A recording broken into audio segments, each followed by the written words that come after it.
انس روایت کرتے ہیں کہ رسول کریم صلی اللہ علیہ وسلم ہر نماز کے لیے نیا وضو فرمایا کرتے تھے۔ میں نے کہا تم لوگ کس طرح کرتے تھے؟ کہنے لگے ہم میں سے ہر ایک کو اس کا وضو اس وقت تک کافی ہوتا جب تک کوئی وضو توڑنے والی چیز پیش نہ آ جاتی، یعنی پیشاب، پخانہ یا نیند وغیرہ۔ صحیح بخاری حدیث نمبر 214۔ سوید بن نعمان رضی اللہ تعالی عنہ نے بتلایا کہ ہم خیبر والے سال رسول اللہ صلی اللہ علیہ وسلم کے ہمراہ جب صحبہ میں پہنچے تو رسول کریم نے ہمیں عصر کی نماز پڑھائی۔ جب نماز پڑھ چکے تو آپ نے کھانے منگوائے، مگر کھانے میں صرف ستو ہی لایا گیا، سو ہم نے اس کو کھایا اور پیا۔ پھر رسول کریم صلی اللہ علیہ وسلم مغرب کی نماز کے لیے کھڑے ہو گئے تو آپ نے کلی کی، پھر ہمیں مغرب کی نماز پڑھائی اور نیا وضو نہیں کیا۔ صحیح بخاری حدیث نمبر 215۔ رسول اللہ صلی اللہ علیہ وسلم ایک دفعہ مدینے یا مکے کے ایک باغ میں تشریف لے گئے۔ وہاں آپ نے دو شخصوں کی آواز سنی جنہیں ان کی قبروں میں عذاب کیا جا رہا تھا۔ آپ صلی اللہ علیہ وسلم نے فرمایا کہ ان پر عذاب ہو رہا ہے اور کسی بہت بڑے گناہ کی وجہ سے نہیں۔ پھر آپ صلی اللہ علیہ وسلم نے فرمایا بات یہ ہے کہ ایک شخص ان میں سے پیشاب کے چھینٹوں سے بچنے کا اہتمام نہیں کرتا تھا اور دوسرا شخص چغل خوری کیا کرتا تھا۔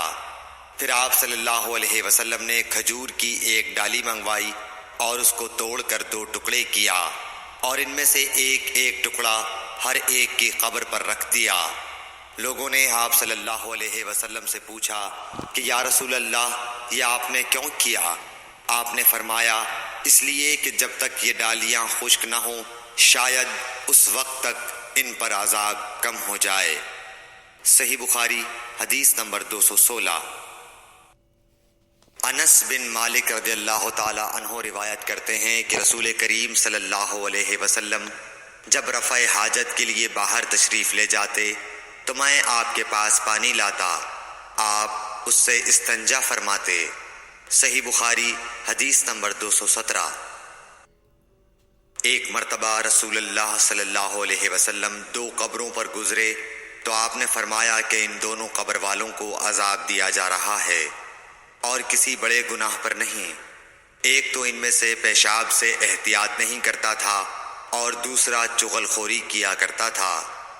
پھر آپ صلی اللہ علیہ وسلم نے ایک ہری ٹہنی لے کر بیچ سے اس کے دو ٹکڑے کیے اور ہر ایک قبر پر ایک ٹکڑا گاڑ دیا۔ لوگوں نے پوچھا کہ یا رسول اللہ آپ نے ایسا کیوں کیا؟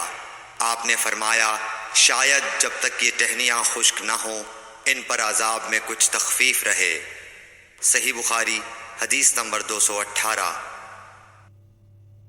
رسول کریم صلی اللہ علیہ وسلم نے ایک دیہاتی کو مسجد میں پیشاب کرتے ہوئے دیکھا تو لوگوں سے آپ نے فرمایا اسے چھوڑ دو۔ جب وہ فارغ ہو گیا تو پانی منگوا کر آپ نے اس جگہ بہا دیا۔ صحیح بخاری حدیث نمبر 219۔ حضرت ابو ہریرہ رضی اللہ تعالی عنہ نے فرمایا کہ ایک اعرابی کھڑے ہو کر مسجد میں پیشاب کرنے لگا تو لوگ اس پر جھپٹنے لگے۔ یہ دیکھ کر رسول کریم صلی اللہ علیہ وسلم نے لوگوں سے فرمایا کہ اسے چھوڑ دو اور اس کے پیشاب پر پانی کا بھرا ہوا ڈول یا کچھ کم بھرا ہوا ڈول بہا دو، کیونکہ تم نرمی کے لیے بھیجے گئے ہو، سختی کے لیے نہیں۔ صحیح بخاری حدیث نمبر 220۔ ایک دیہاتی شخص آیا اور اس نے مسجد کے ایک کونے میں پیشاب کر دیا۔ لوگوں نے اس کو منع کیا تو رسول کریم صلی اللہ علیہ وسلم نے انہیں روک دیا۔ جب وہ پیشاب کر کے فارغ ہوا تو آپ نے اس کے پیشاب پر ایک ڈول پانی بہانے کا حکم دیا، چنانچہ بہا دیا گیا۔ صحیح بخاری حدیث نمبر 221۔ رسول کریم صلی اللہ علیہ وسلم کے پاس ایک بچہ لایا گیا، اس نے آپ کے کپڑے پر پیشاب کر دیا۔ آپ نے پانی منگایا اور اس پر بہا دیا۔ صحیح بخاری حدیث نمبر 222۔ قیس بنت محسن نامی ایک خاتون رسول کریم صلی اللہ علیہ وسلم کی خدمت اقدس میں اپنا چھوٹا بچہ لے کر آئیں جو کھانا نہیں کھاتا تھا، یعنی شیر خوار تھا۔ رسول کریم صلی اللہ علیہ وسلم نے اسے اپنی گود میں بٹھا لیا۔ اس بچے نے آپ کے کپڑے پر پیشاب کر دیا۔ آپ صلی اللہ علیہ وسلم نے پانی منگا کر کپڑے پر چھڑک دیا اور اسے نہیں دھویا۔ صحیح بخاری حدیث نمبر 223۔ حذیفہ رضی اللہ تعالی عنہ روایت کرتے ہیں کہ نبی کریم صلی اللہ علیہ وسلم کسی قوم کی کوڑی پر تشریف لائے، بس آپ صلی اللہ علیہ وسلم نے وہاں کھڑے ہو کر پیشاب کیا، پھر پانی منگایا۔ میں آپ صلی اللہ علیہ وسلم کے پاس پانی لے کر آیا تو آپ نے وضو فرمایا۔ صحیح بخاری حدیث نمبر 224۔ حذیفہ رضی اللہ تعالیٰ عنہ کہتے ہیں کہ ایک مرتبہ میں اور رسول کریم صلی اللہ علیہ وسلم جا رہے تھے کہ ایک قوم کی کوڑی پر جو ایک دیوار کے پیچھے تھی پہنچے تو آپ اس طرح کھڑے ہو گئے جس طرح ہم تم میں سے کوئی شخص کھڑا ہوتا ہے۔ پھر آپ نے پیشاب کیا اور میں ایک طرف ہٹ گیا۔ تب آپ نے مجھے اشارہ کیا تو میں آپ کے پاس پردے کی غرض سے آپ کی ایڑیوں کے قریب کھڑا ہو گیا، یہاں تک کہ آپ پیشاب سے فارغ ہو گئے۔ بوقت ضرورت ایسا بھی کیا جا سکتا ہے۔ صحیح بخاری حدیث نمبر 225۔ ابو موسیٰ اشعری پیشاب کے بارے میں سختی سے کام لیتے تھے اور کہتے تھے کہ بنی اسرائیل میں جب کسی کے کپڑے کو پیشاب لگ جاتا تو اسے کاٹ ڈالتے۔ ابو حذیفہ کہتے ہیں کہ کاش وہ اپنے اس تشدد سے رک جاتے، کیونکہ رسول اللہ صلی اللہ علیہ وسلم کسی قوم کی کوڑی پر تشریف لائے اور آپ نے وہاں کھڑے ہو کر پیشاب کیا۔ صحیح بخاری حدیث نمبر 226۔ ایک عورت نے رسول کریم صلی اللہ علیہ وسلم کی خدمت میں حاضر ہو کر عرض کی، حضور فرمائیے ہم میں سے کسی عورت کو کپڑے میں حیض آ جائے تو وہ کیا کرے؟ آپ نے فرمایا کہ پہلے اسے کھرچے، پھر پانی سے رگڑے اور پانی سے دھو ڈالے اور اسی کپڑے میں نماز پڑھ لے۔ صحیح بخاری حدیث نمبر 227۔ ابو حبیش کی بیٹی فاطمہ رسول اللہ صلی اللہ علیہ وسلم کی خدمت میں حاضر ہوئی اور اس نے کہا کہ میں ایک ایسی عورت ہوں جسے استحاضہ کی بیماری ہے، اس لیے میں پاک نہیں رہتی، تو کیا میں نماز چھوڑ دوں؟ آپ نے فرمایا نہیں، یہ ایک رگ کا خون ہے، حیض نہیں ہے، تو جب تجھے حیض آئے تو نماز چھوڑ دے، اور جب یہ دن گزر جائیں تو اپنے بدن اور کپڑے سے خون کو دھو ڈال، پھر نماز پڑھ۔ ہشام کہتے ہیں کہ میرے باپ عروہ نے کہا کہ حضور نے یہ بھی فرمایا کہ پھر ہر نماز کے لیے وضو کر، یہاں تک کہ وہی حیض کا وقت پھر آ جائے۔ صحیح بخاری حدیث نمبر 228۔ حضرت عائشہ رضی اللہ تعالی عنہا فرماتی ہیں کہ میں رسول کریم صلی اللہ علیہ وسلم کے کپڑے سے جنابت کو دھوتی تھی، پھر اس کو پہن کر آپ نماز کے لیے تشریف لے جاتے اور پانی کے دھبے آپ کے کپڑے میں ہوتے تھے۔ صحیح بخاری حدیث نمبر 229۔ حضرت عائشہ رضی اللہ تعالی عنہا سے اس منی کے بارے میں پوچھا گیا جو کپڑے کو لگ جائے، تو انہوں نے فرمایا کہ میں منی کو رسول کریم صلی اللہ علیہ وسلم کے کپڑے سے دھو ڈالتی تھی، پھر آپ نماز کے لیے باہر تشریف لے جاتے اور دھونے کا نشان یعنی پانی کے دھبے آپ کے کپڑے میں باقی ہوتے۔ صحیح بخاری حدیث نمبر 230۔ حضرت عائشہ رضی اللہ تعالی عنہا نے فرمایا کہ میں رسول کریم صلی اللہ علیہ وسلم کے کپڑے سے منی کو دھو ڈالتی تھی، پھر آپ نماز کے لیے باہر نکلتے اور دھونے کا نشان یعنی پانی کے دھبے کپڑے میں ہوتے۔ صحیح بخاری حدیث نمبر 231۔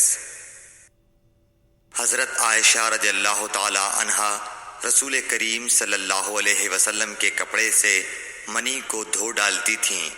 وہ فرماتی ہیں کہ پھر کبھی میں ایک دھبا یا کئی دھبے دیکھتی تھی۔ صحیح بخاری حدیث نمبر 232۔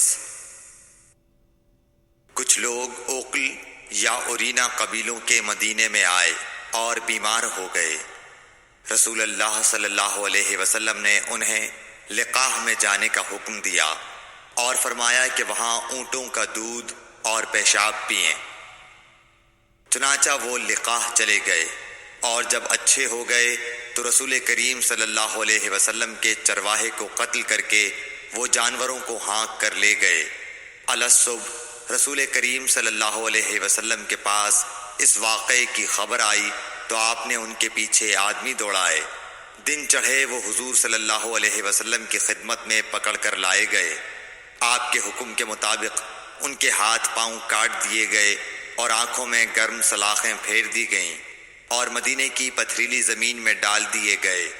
پیاس کی شدت سے وہ پانی مانگتے تھے مگر انہیں پانی نہیں دیا جاتا تھا۔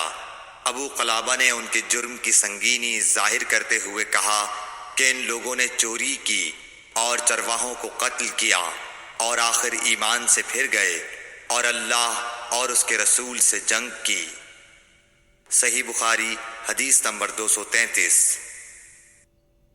رسول اللہ صلی اللہ علیہ وسلم مسجد کی تعمیر سے پہلے نماز بکریوں کے باڑے میں پڑھ لیا کرتے تھے۔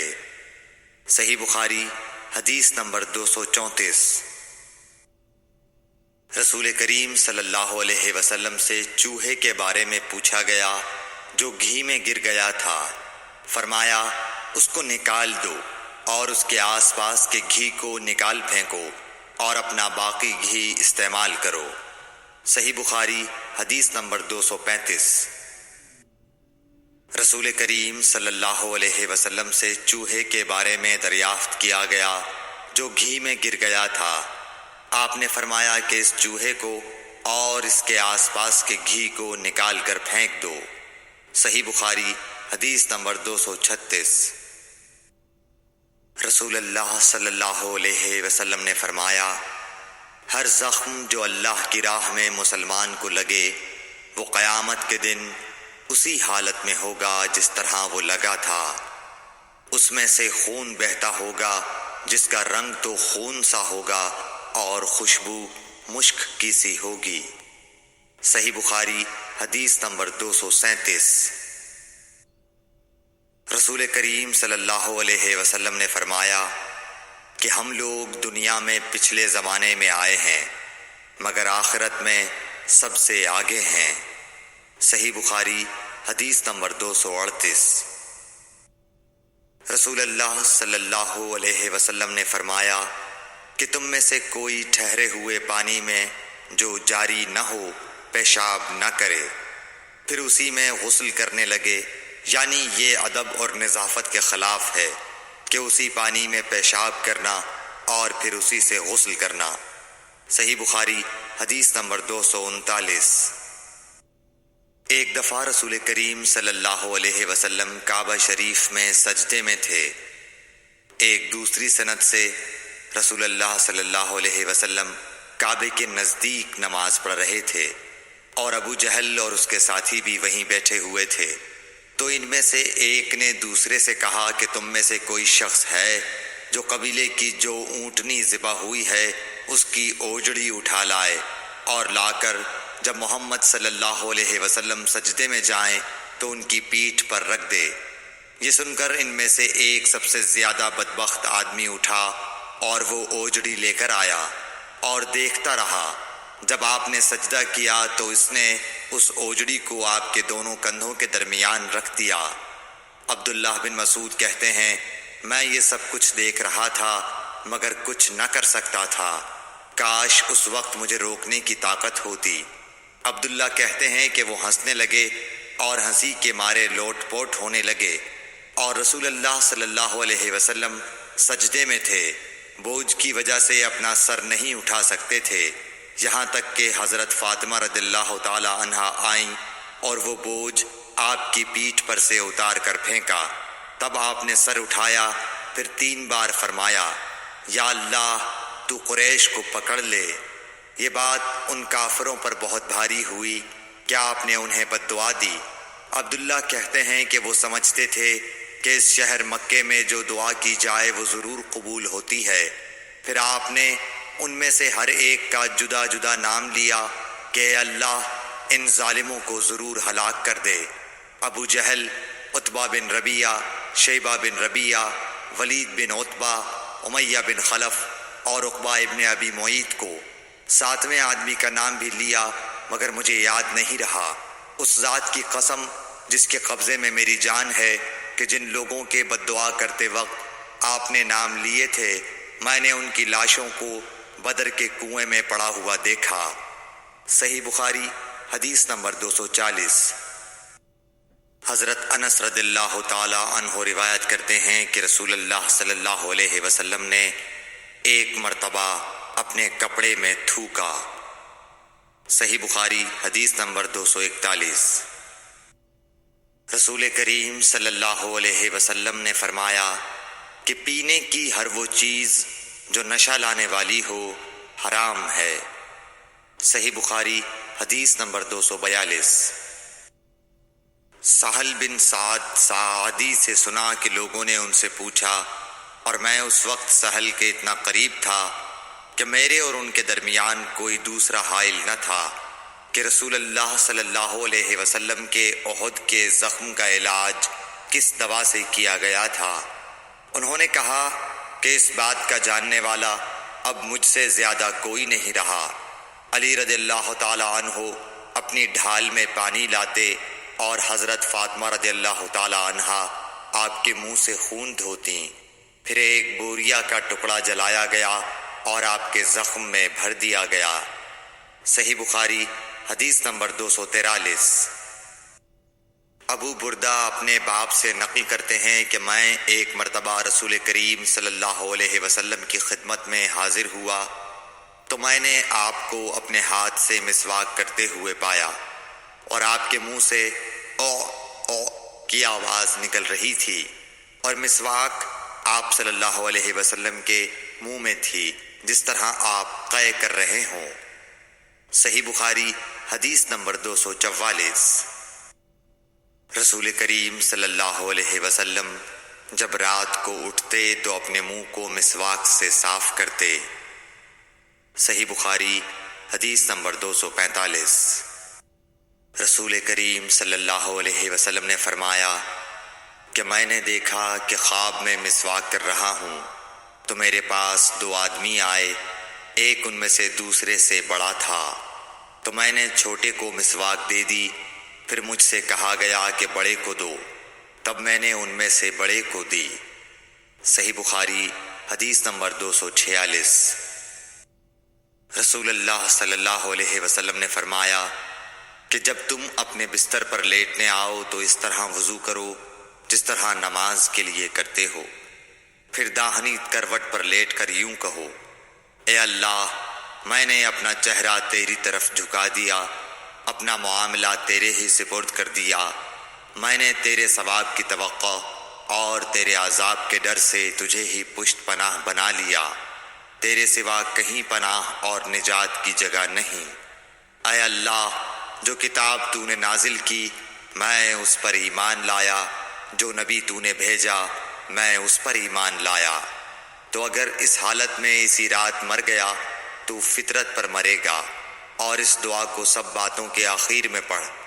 حضرت برا کہتے ہیں کہ میں نے رسول اللہ صلی اللہ علیہ وسلم کے سامنے اس دعا کو دوبارہ پڑھا، جب آمنت بکتابک الذی انزلت پر پہنچا تو میں نے ورسولک کا لفظ کہہ دیا۔ آپ نے فرمایا نہیں، یوں کہو ونبیک الذی ارسلت۔ صحیح بخاری حدیث نمبر 247۔